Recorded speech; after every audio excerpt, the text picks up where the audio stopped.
የተረት ጊዜ አሁን የማነብላችሁ ተንኮለኛው ልጅ የሚለውን ተረት ነው። በአንድ ደስ የሚል መንደር በጎችን የሚጠብቅ ትንሽዬ ልጅ ነበረ። ልጁ ብዙ ጊዜ ብቻውን በተራራ ላይ ሲቆይ በጣም ይደብረው ነበር። አንድ ቀን እስቲ ሰዎቹን እያስደነገጥኩኝ ልዝናናልና ተኩላ ተኩላ በጎቼን ሊበላ መጥቷል ብሎ በኃይል ጮኸ።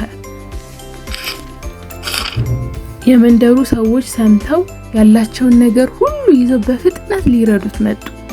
ነገር ግን ሲደርሱ ምንም ተኩላ አልነበረም። ልጁ ግን በጣም ሲስቅባቸው ነበር። በተደጋጋሚ ልጁ እንዲሁ አደረገ። ተኩላ ተኩላ ብሎ ጮኸ።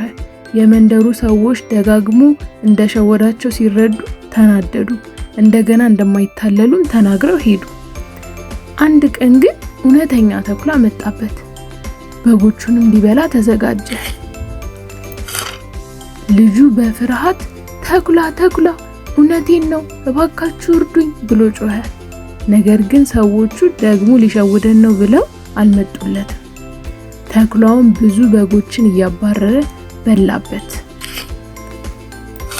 በመጨረሻም ልጁ በጣም አዘነ። ውሸት መናገር እንደማይጠቅምና ሰው ብዙ ጊዜ ከዋሸ እውነት ሲናገር እንኳን እንደማይታመን ተረዳ።